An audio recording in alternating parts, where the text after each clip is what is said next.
Well, hello everyone. My name is Betsy Brick. I'm the Development Director of Early Music Seattle, and I am so happy to be bringing you another interview from a few more of our artistic partners around the For All Our Singers project, which is celebrating powerful women in our collective past and present whose voices have been misinterpreted or silenced by history's gatekeepers and mythologists. And joining me today is Claudia Castro Luna, Seattle poet, teacher, and our present Washington State Poet Laureate, and Jennifer Bullis, poet and librettist for the composition Honey Sweet We Sing for You, that is the centerpiece for this production and retells the story of the sirens from the sirens' point of view. Thank you so much for taking the time to talk to me today, ladies. Thank you for having us. Of course. So, to begin our conversation today, I would like each of you to share the story of how poetry came to be the vehicle of creative expression for your voice. Claudia, please go ahead. Oh, I was looking forward to your response.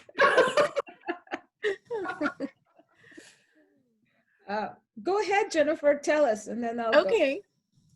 All right. I have always thought of myself as a writer and a teacher. It wasn't till I was around 30 that I started to write poetry seriously. I very much enjoy the compression of poetry and how much can be communicated in a short space in a poem. It also seems to me, for myself, for my own writing, to be the mode of expression closest to my soul. In terms of how to convey what is most true or what is most deeply felt. So I've been doing that for many years. I have to say that my original inspiration for writing was as an essayist, reading the very spiritually connected works about nature by Annie Dillard.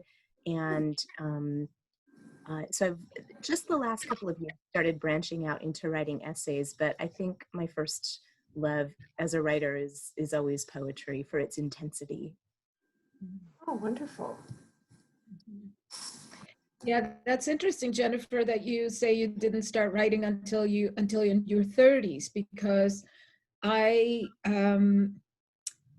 it was in my 30s that I accepted, in a way, the call to write poetry. I mean, people, ask, how did I start? Or I've always, my creative expression in writing always came out as poetry. I mean, sometimes I would, even without meaning to, things would turn into poems. This was long ago, before I knew that this is what I had to do. And so there was always kind of an insistence from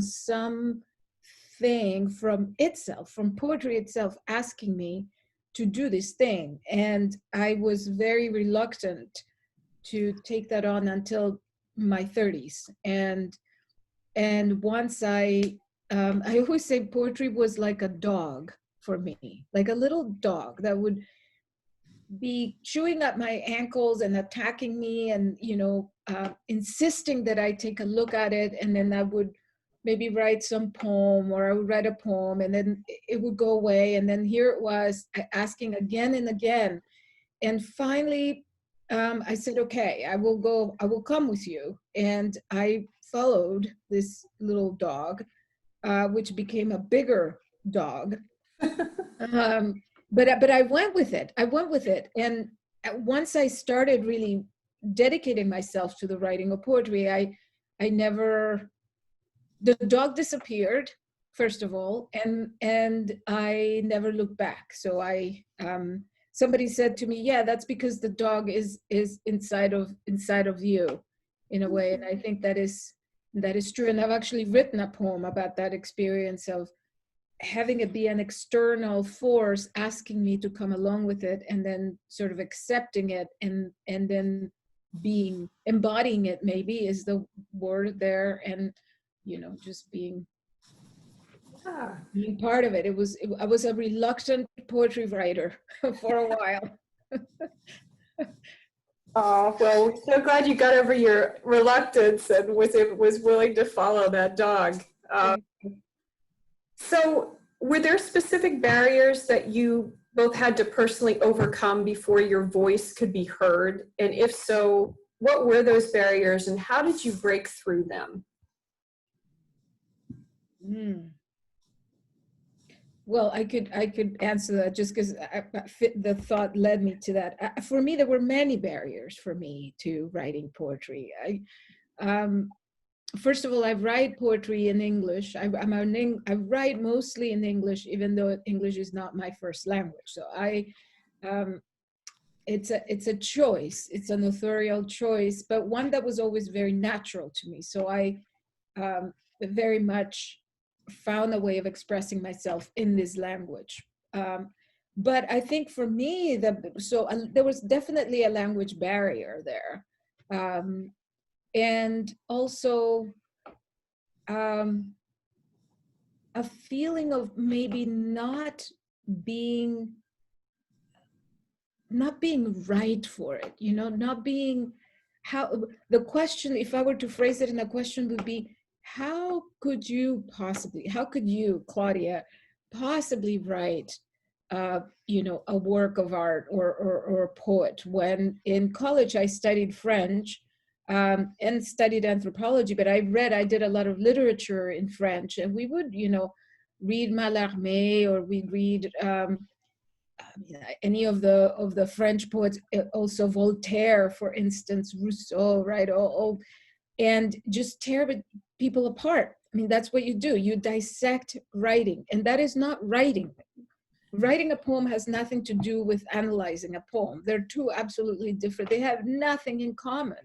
But it took me a long time to come to that understanding. It took me a long time to come to that understanding. And to know, I think I needed to be in my 30s to feel like I didn't have to ask permission to anybody and ask, is it okay for me to write a poem? Do you think I'm capable of writing a poem? By the time I was in my 30s, I really didn't care whether somebody approved of me or not.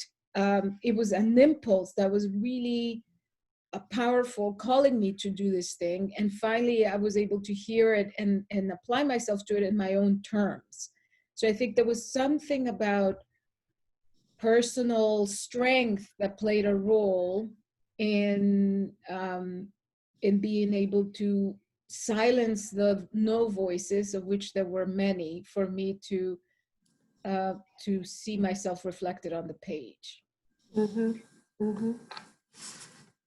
Do you need me to repeat the question, or are you able to answer right now? I think I'm ready to go ahead. This Okay. is a question that resonates for me very much, as does your response, Claudia. Like you, Claudia, I have an academic background and was highly trained in academic literary analysis, which is very much a pulling apart of a text as opposed to understanding its assembly. I think when I went to graduate school, I probably really did want to study creative writing, but saw the career path more clearly as an academic. And thankfully, it had all the way through my schooling had fabulous teachers as role models and professors who inspired me and made me think, I want to do that. I want to be able to do for other students what these faculty have done for me. Mm-hmm. So I saw myself positively fulfilling an academic role with regard to teaching. But in terms of writing, that the analytic part comes a little too easily to me. And so to continue in that mode is something I'm always resisting. So I think that must be a symptom that I have very much internalized, a voice saying, if you want to have success in this field, here is the mode in which you should write, an analytic one and an authoritative one, authorially. Mm-hmm.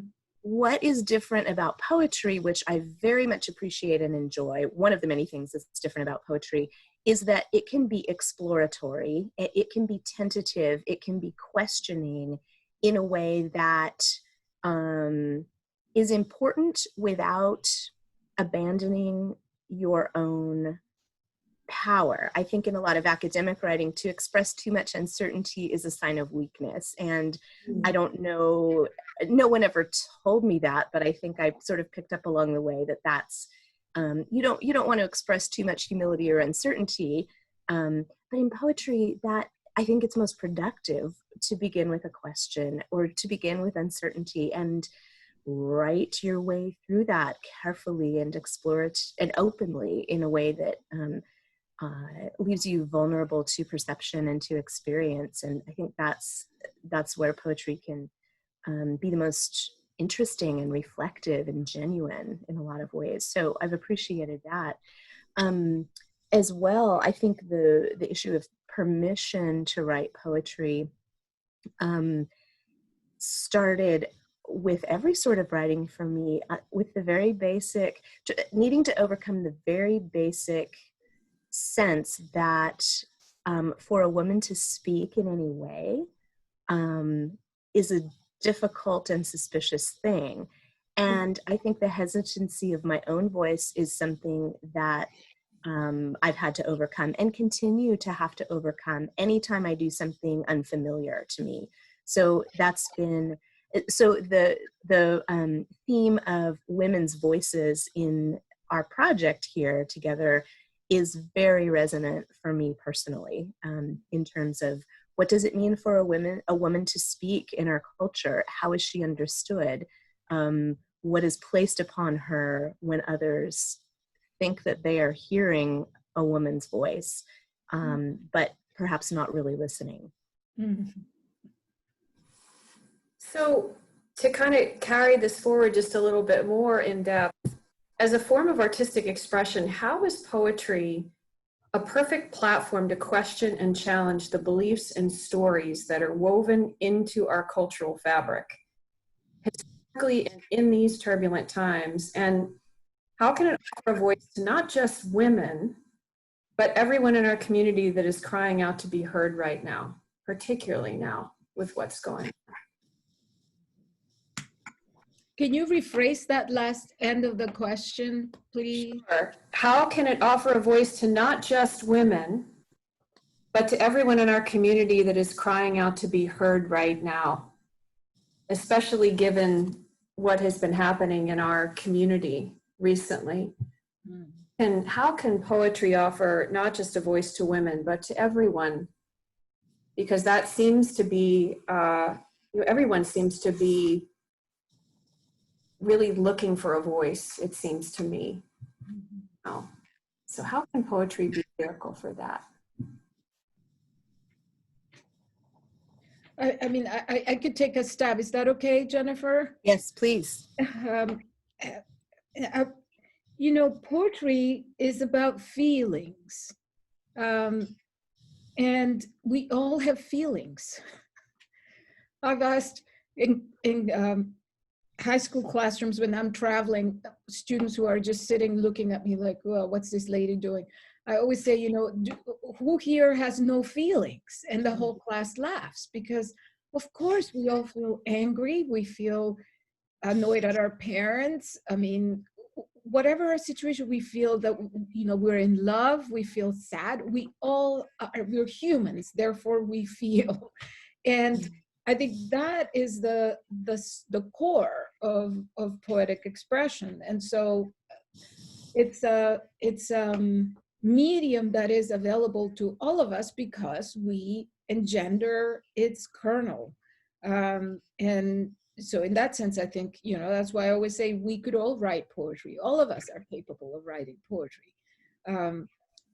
We confuse, I think, the expression, which I often say it's the heart, with a criticism, which is the mind, about whether the poem is correct or not, or whether the poem is, or is this a poem? Or, I mean, I've had many people in classroom, in situations, in workshops, where they've written amazing stuff, and they say, well, I'm not sure if this is a poem. And I'll say, well, why don't you read it and share with us? You know, this is at a workshop in some town in Washington, and they go to read something that leaves everybody really awestruck in that space, where they completely have felt and seen what this person is saying. They've seen them. And there's nothing more powerful than being seen and heard. Like you said, Jennifer, just a moment ago, you said the difference between hearing a woman speak and perhaps not listening to what that person's, what she said. Like, I could be talking, but you're a woman, so I'll watch you move your mouth, but maybe I won't hear because I've already decided that what you have to say is unimportant. I mean, this struggle, which you said, that's how I understood what you said a couple minutes ago. And so I think that, yeah, I mean, one of the reasons why I have continued writing poetry in my life once I started it is because I always think of it as a place, an actual physical location that I could enter, I could be inside of, I could wander and wander both around in this space, and I could write, I could say whatever it is, and it has never once kicked me out. It has never once said to me, you have an accent, you have, that construction is off, that syntax isn't correct, how about this word choice? It has never said that to me. And so it's a complete acceptance of myself, my personhood, and my in that respect, my spirit. And so, you know, it's a form that allows so much experimentation and just moves with the breath and with the spirit that puts it forth. So this is why it's persisted for so long, you know, and why now. I mean, I think the piece you wrote is so beautiful, Jennifer, the piece that you wrote for the project, and your explanation and the research that went behind that, how we are lucky now at this point to be able to have voices like ours that are recognized, that have space, that have, I mean, it hasn't come easy because they've been misinterpreted, as you well put it in your poem, you know, the sirens singing this beautiful song for something entirely different, and how that message was misunderstood and then vilified. So yeah, there is room. I've spoken too long, but to say that there absolutely there's room for all of us to, you know, express our feelings, and how necessary it is for our own understanding of who we are. Well, thank you for offering that, Claudia. Jennifer, is there anything you'd like to add to that? To your question, Betsy, in terms of how poetry can offer a voice for women and for everyone, I think, Claudia, you've addressed that beautifully. I've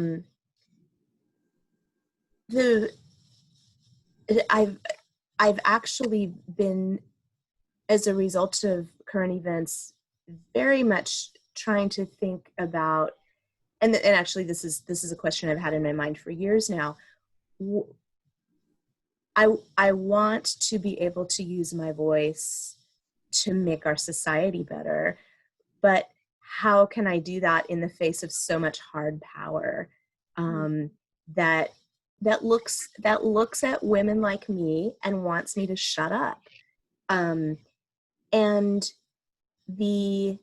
So I am very keenly aware that to use a voice involves risk to some degree, less risk for me as a white person than for people of color. So that leads me into the question of, how can I use my voice and whatever small platform I have to speak up, but not to speak over those whose voices have been heard even less than mine, and whose very survival depends on their being heard. So I think I have more questions here than answers. In terms of what poetry can accomplish, I want it to be able to accomplish more in terms of policies and laws and social structures that protect people and sustain people and make their lives better. I think that might be the wrong job description for poetry, at least in a direct way. Though, so what I always have to do is remind myself that very much what you said, Claudia, in terms of what poetry can do for the soul, how poetry can engage people's feelings. I think really that's where any sort of cultural reconciliation, healing, and progress must lie, is in people connecting directly with each other on that level of feeling, that level of spirit, the understanding of what connects everyone as humans. The fostering of empathy is something that I think you can appeal to the logic of that and the necessity of that, but to appeal to the emotion of that is really, I think, what gets through to people and is persuasive. I think to engage, if we're thinking of that as part of the poetic impulse, to engage that in as many people as possible is important work. I think when people are afraid, when people are exhausted, the last thing we want to do is feel more, potentially, but to engage feeling as a way of saying, I'm with you, I hear you, I am listening to you. I think that has a lot of redemptive potential. Oh, that's beautiful.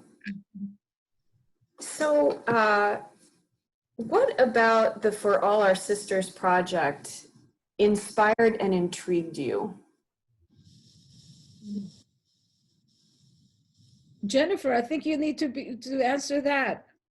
Okay, sounds good.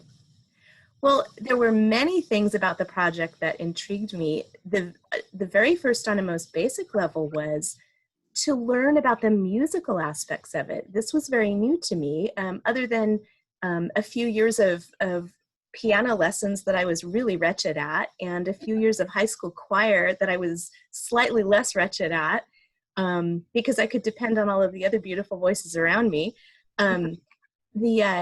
My introduction to classical music was something, well, I was fascinated by it. But for Aaron Grad to approach me out of the blue, and has Aaron told this story, by the way? If he hasn't, I should, because it's a wonderful story.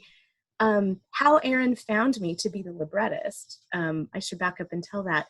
He was interested. He had read Emily Wilson's new translation, I think it came out in 2017, of the Odyssey. And it's a wonderful translation. It's in very direct language. It's a terrific update to the Robert Fagles translation that most people, if they've ever read the Odyssey, are the one they've been exposed to. So he read that and he thought, wow, this is very interesting to have the story translated and retold in a woman's voice. And of course, Emily Wilson's an amazing classics scholar, and she did just a tremendously thorough job and meticulous job in her translation. But the rendering of the language in it is incredible. So that gave Aaron the idea of telling the story of the sirens in a new way, in a woman's voice. What would happen? And so I think he was interested in that possibility, but he didn't have someone lined up to write the lyrics. He was responsible for the musical part. He told me that when in his introductory email to me, I think in January of 2018, he had been in Elliott Bay Bookstore, and at the front of the store on a display was the anthology titled Nasty Women Poets. And he picked it up, and it occurred to him, as he told me, oh, what if I were to contact a poet to write the libretto for this cantata?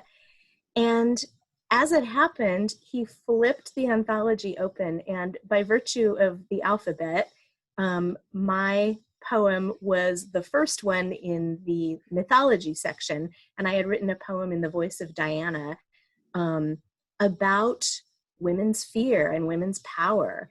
And he ended up, Googled me and found me by email and said, would you like to explore the idea of writing the libretto for this cantata? And I had to do two things first before I could reply to him. I had to go look up libretto, and I had to go look up cantata. And I I had heard both of the words before, but before I agreed to go ahead with exploring this, I thought I better know what the terms meant. And I was very excited to be learning about the musical part. And of course I said yes. I had been reading about mythology for several years and writing mythological persona poems for several years leading up to this, and having a whole lot of fun with that. And the idea of, I think I was in a period as a writer of trying on different voices. If we're talking about women's voices, I was not quite sure at that point what I wanted my voice to sound like. And I'd had a number of mentors who said, write persona poems. You have a lot to say. You can borrow voices, borrow characters, put new twists on things. And that was very instructive and very enjoyable, and a very productive period for me. I think ultimately it has helped me define and figure out and simply hear my own voice. In the meantime, though, I've kept writing persona poems of all sorts as a way to try out throwing my voice, I suppose. But back to the musical part, it was a delight for me to learn about, for instance, what are the parts that comprise a cantata.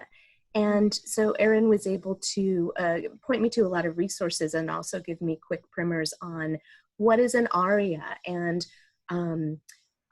what does a capo mean, and how to parse all of the parts of the structure of a cantata. And in order to build one, I had to know these things. So that was delightful and fascinating to learn about. The other parts had to do with language too. I needed to come up with words that were not too difficult to sing. And what Erin told me was, imagine that you are having to shout these words over a distance of 100 yards and have it be intelligible to someone listening at that distance. And so to have short words and vowel sounds that are easy to sustain in a long note through the breath of the singer, that was all very fascinating and enjoyable for me to consider, and posed a really interesting challenge in terms of writing words that would both fit the content and be intelligible and singable. So to hear the words come out of the voice of a singer is something I am very excited to look toward, and to hear them voiced and voiced musically. That is such a thrilling thing. In terms of other aspects that fascinate me about this, as I said, I've been very interested in myth for quite some time. I really only knew about Homer's version of the sirens in the Odyssey, which is really quite brief. And so to be able to research other uses of the sirens myth in many other ancient stories was also a delight. My inner researcher was really satisfied with getting to spend time reading those stories. The appeal of the sirens too is very interesting, because they embody voice in a way that is just so perfect. They are voices whose purpose for calling out in their songs is kind of open. We understand their lure to the sailors, for instance, in Homer's representation of them, and that's all though. That's just one potential piece of it. So to be able to explore and imagine other possibilities for them through through other stories that have been told of them and stories that have not been told of them was was very intriguing. Very cool. Thank you for sharing all of that. Yeah, super fun. So Claudia, what about this project has intrigued and inspired you? You offered a wonderful gift of a poem called Bowed Seas.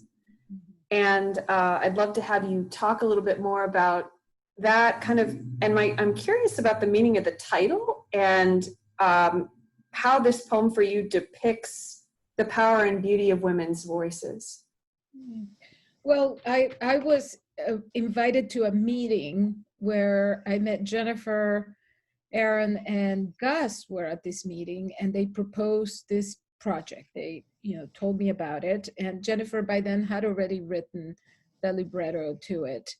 And I had the fortune of writing a series of poems in response to Charles Ives' American Holidays, which is a symphonic work. It's 4 separate pieces that over time have been put together to create a symphony, but they were individually created, and they explore these 4 American holidays.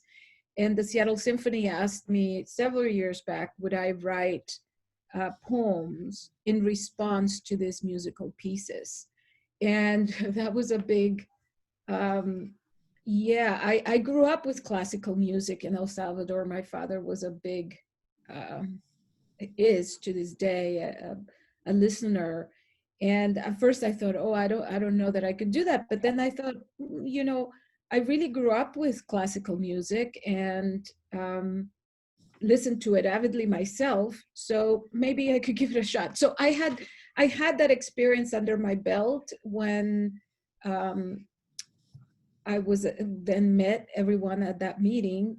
So I felt like I could go along on another journey that, these are all journeys, right? I mean, the symphony asked me to do it. They didn't say how or what, or they were very open to my creative interpretation of the music. And it was, I thought, a very successful production in the end, and super fun to really listen that closely to a musical piece and then respond through writing. So, but this piece was particularly intriguing because much of my writing is about women and women's voices and how to, in a way, Killing Maria's, my book of poems, is, they're not persona poems. They're more little lyrical poems remembering and honoring women who have been killed in the femicide in Juarez, Mexico. And some of them take, at some point, they point to in the direction of what if of personifying the women. Not all of the poems, but some of them do. So I was thrilled that there was another project that I could be involved with that revolved around the idea of voicing women. And in this case, this idea that maybe this interpretation that we've carried along of the sirens was a misunderstood one, because we never have really taken the time to think of it from their point of view. And I just love that idea. I love the idea of reconsidering it, in a way, literally rewriting a history in that sense. And so, yeah, I did not need convincing. I loved it from the beginning. And so that poem that I wrote is really coming from the same place, Jennifer, in a way from where you take the poem that you wrote, which is, what if they weren't singing to the sailors at all? What if the music wasn't about them? And so in the poem, really, I asked myself, what if men were excised from the poem? What if the reference poem isn't men at all? And we could then define ourselves, and our point of reference being our own selves and each other, but without a male point of view. What is that like?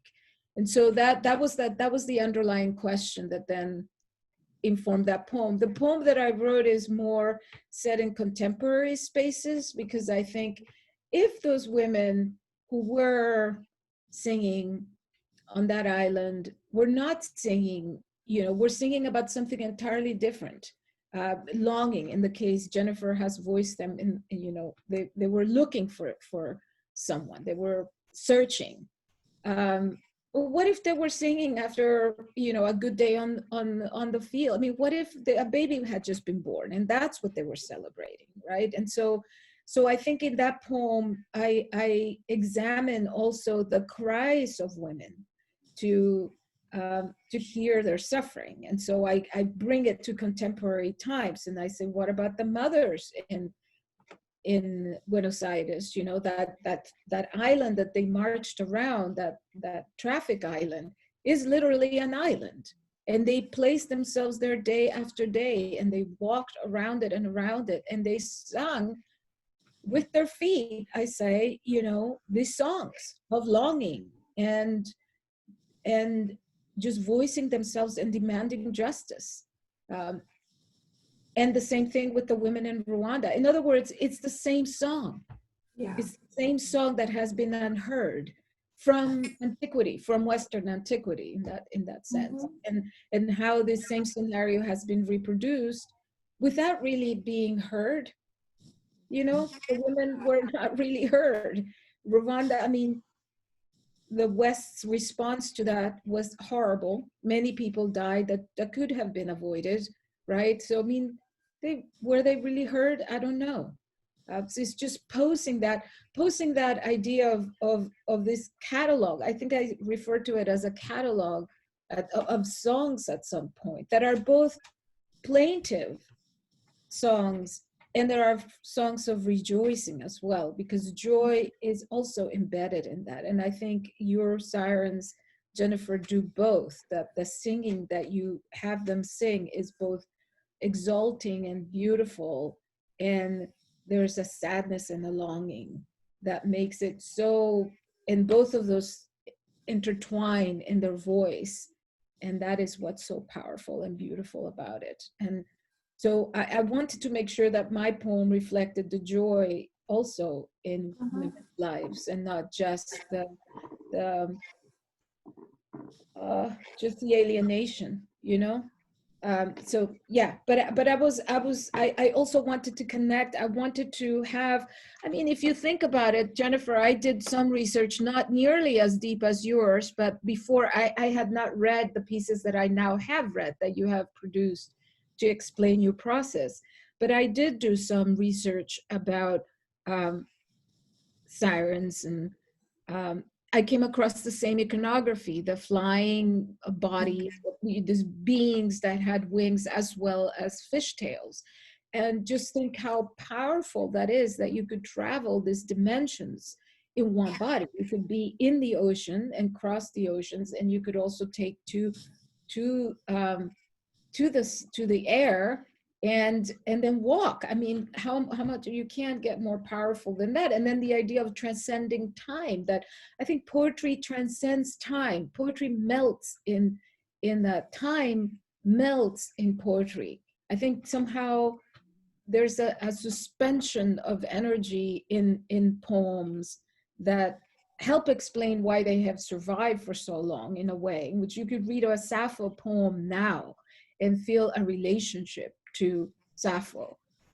Even her fragments, even a fragment we could relate to. So just this idea too of the suspension of time there, from these beings in antiquity to women now, to us now, breathing in and living now, and the connection across time, not only of the sadness and alienation, like I said, but also of the joys and the power and the possibility of birth and birthing another. I mean, that's an incredible power that we share with each other as women across time. So that's how the poem ends, and this idea then that the bowing of the sea, addressing this idea of time, that you could bend something. Essentially, you're bending something. So there's a connection between my singing now and the singing that the sirens were doing then. In a way, also, I was thinking of the way in which the world was conceived, right? As flat and then as round. And then if it's round, that means you connect somehow. There's a connection that is made. So I wanted that idea of connection and continuity of history in the case of women's,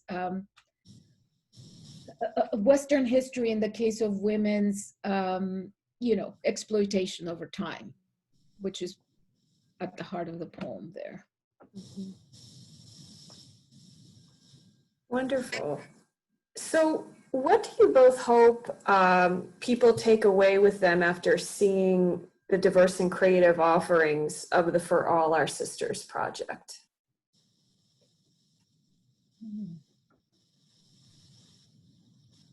Oh, I mean, I would want people to be, to experience joy. There's so much creativity in the project. There's so many different ways of, from a very lyrical piece in terms of the writing that Jennifer wrote to the singing of that is marvelous, to, the dancing that Milvia has done, as well as the musical pieces, which are gorgeous. To a more declarative poem like the one I have written. So just, I don't know, there's joy in that, it's powerful.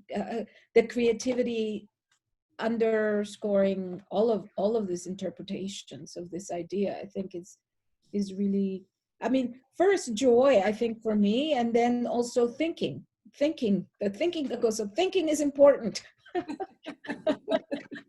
True, very true.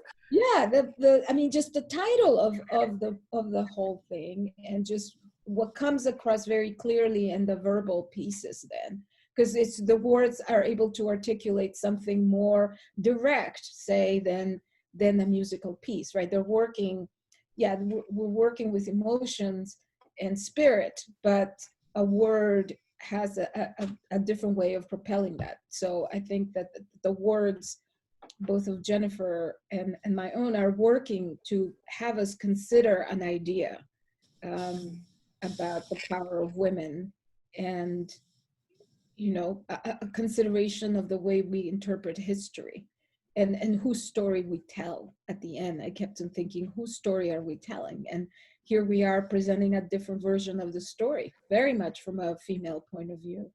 And that's any day that happens, that's a great day. That's an awesome day. So yeah. Absolutely. And it seems as if this project just offers a lot of different doorways for people to enter into exploring, the themes around this project. And that's one of the things that I was really intrigued by, that it really does offer a lot of different ways for people to approach it, that it's going to speak to everyone on some level, which is really powerful. Mm-hmm. Yeah. Jennifer, would you like to add something to that? Just a couple of things briefly. I as well have been struck by the variety of women's experiences represented in the pieces for the program. And one idea that keeps striking me over and over is that some of the stories are quite tragic ones. And the people involved, the musicians and all of us thinking along thematic lines here, are wondering, we keep gravitating toward, where is the beauty here? Where is the power here? And to look at some of the stories in the ways they've traditionally been looked at, they are stories about the subjection of women and their defeat, and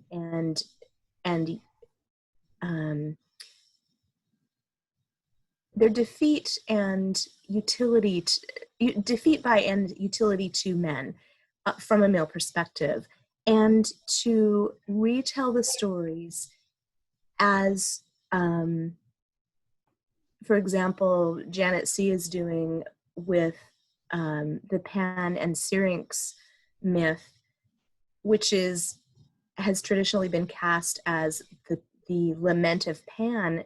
She said, let's do this differently. Let's make this the lament of Syrinx. Let's put this in her voice.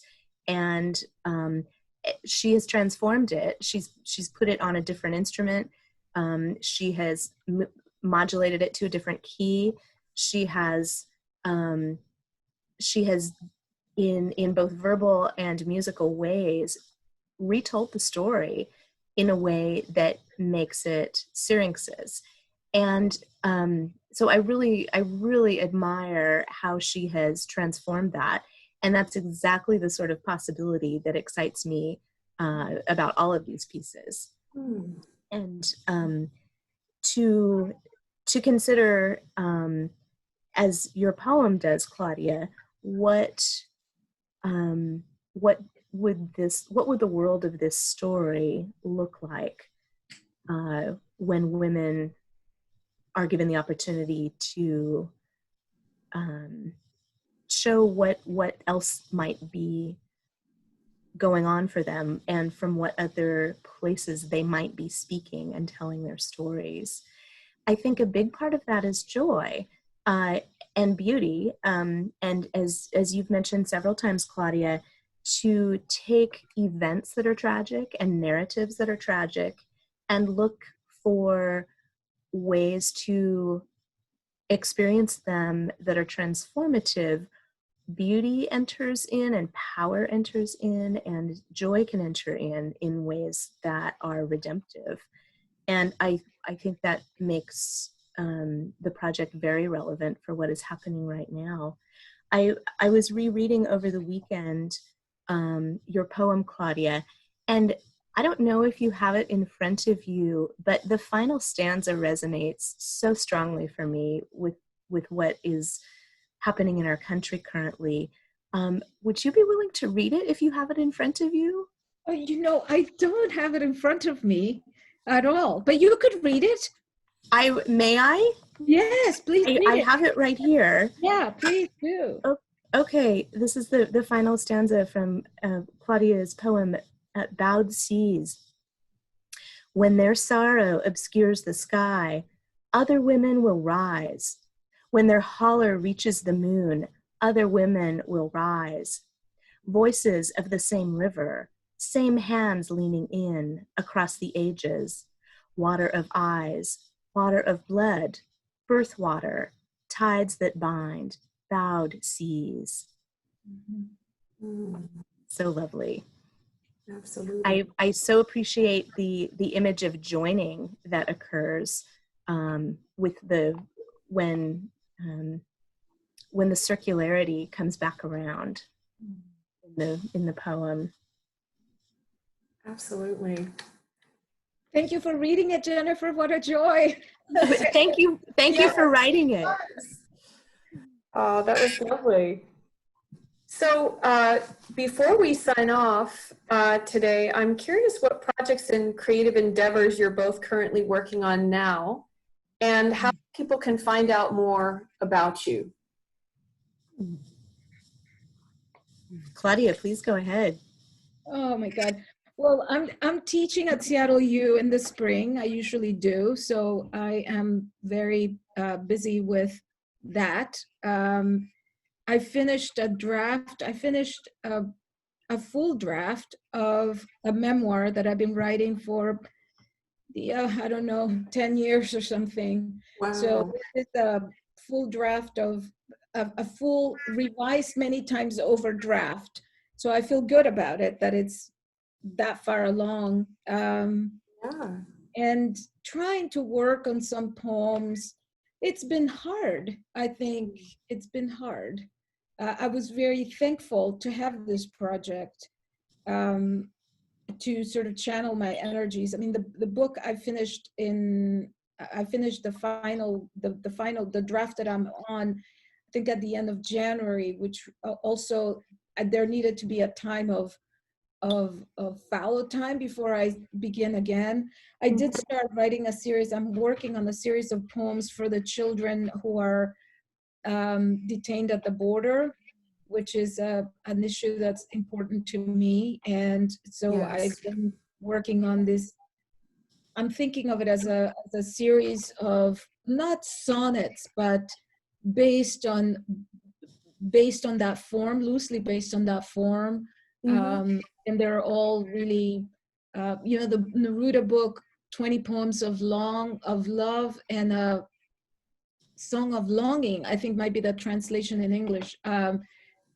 That idea of writing 20 poems, kind of a wreath to those children. So I have drafted several of them. Then the quarter started and then my energies went into that. But that's a project that I have, on the table. And then slowly translating the poems of Killing Marias into Spanish, because those originally, I wrote that in English and I've always thought it would be a good idea to translate them. So also making my way through those translations. Wonderful. Jennifer, what are you working on currently? I'm juggling multiple projects as well. I have 2 full-length manuscripts worth of poems that I keep revising. One I wrote initially 3 years ago, and it's very political, and I keep, I'm realizing now it's fairly time bound, and so I keep pulling poems out of it and adding new ones and revising old ones so that they're not quite so ripped from the headlines. And so I continue to fiddle with that one. And then I have a very ancient manuscript of poems. Of some of the poems in there are 15 years old, and I continue to do the same thing with that, including some mythological persona poems. And although that manuscript has taken a much more ecological bent lately, and looking at climate crisis and deforestation in Washington State and even right here in Bellingham. So I keep working with that. And another project that I've been involved in since late last fall has been with a group of 5 poets, 4 from Whatcom County and 1 from Vancouver, BC. We are doing a project called String Theory, and it's not quite, it's a variation on the exquisite corpse exercise where someone will write a line and pass it on to the next person who will then add a line. We're doing that, but with whole poems. And we are going, there are 5 poets and we're going to do 5 rounds of poems. And we're on round number 4 right now, so it will probably conclude within the next couple of months here. We'd hope to conclude in April and May and do a public presentation. And the organizer of it has done a string theory series in the past a few years ago, and it was fabulous. So when I was invited to participate in it, I jumped because I thought it would be very exciting. Things have slowed us down, and to have a public gathering and publication and launch isn't in the cards this spring, so we're taking our time with finishing up. But this one has a theme. We're calling it a spiritual thread, and that has been fascinating to delve into because everyone involved in it has been interested in spiritual ideas and spiritual things, and that's taken many different forms across many different faiths, not all of them even clearly defined. But what has been fascinating since the onset of the pandemic is that we are writing about current events and spirituality in this. And so it's been very challenging to do that.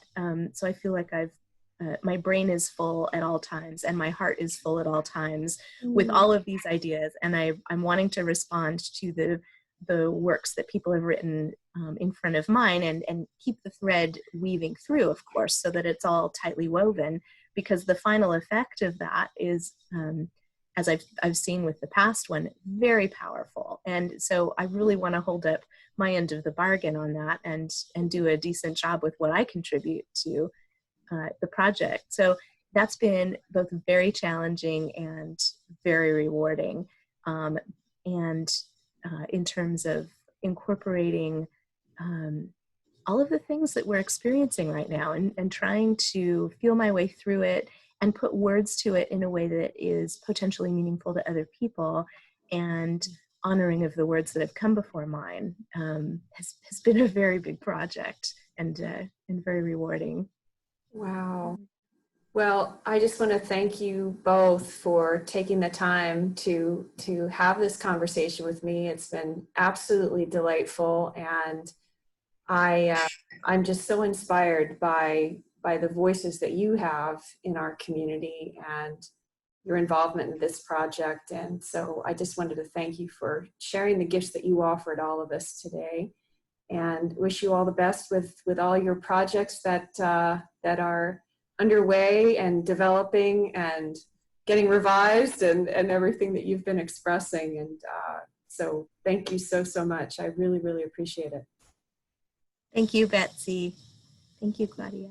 Yeah, thank you. Thank you both. All right. Well, thank you so much. That was really some wonderful sharing. I think everyone who sees this is just going to really be inspired and, be able to kind of contemplate these themes in their own way and bring their own experiences and to it, to their interpretation of it. So I just so appreciate your time. I know you both have a lot going on right now, and it's just been wonderful to spend this time with you. So thank you. Thank you, and thank you for giving us such thoughtful questions. You're welcome. Yeah, Jennifer, it was lovely hearing you speak of the project. Yeah, I love what you did with the poem, and I watched your video that you recorded for the project, and yeah, it was wonderful. Thank you. Thank you. I don't know how much dialogue you've all been able to have with each other around your contributions to it and kind of how they're all coming together. So I'm glad this is an opportunity for the two of you to also meet and spend some more time together. So yes, I so appreciate that. And I've, for several years now been admiring Claudia from afar. And so to get to have these conversations with you and share a common project is so delightful. Yeah, it's wonderful. It's wonderful to be part of it. And I'm so glad Milvia came on board at the end. She's terrific too. Yes. I'm hoping to speak with her. I know she's I think she has some things going on right now, in light of what's been happening in Seattle. So I've been reaching out to see if it's possible to get together and talk with her, but I'll completely understand if she's really actively involved with everything, and that there needs to be time for that. So we'll see how that comes together. But yeah. Well, thank you so much. I won't detain you anymore, but thank you again. And this will be available to be viewed probably through our website and through the newsletter that Early Music Seattle puts out. So there'll be all sorts of different ways to access it if you'd like to. And so thank you again for your time. Yeah. Thank you, Betsy. All right. Take very good care, ladies. Bye-bye. Bye.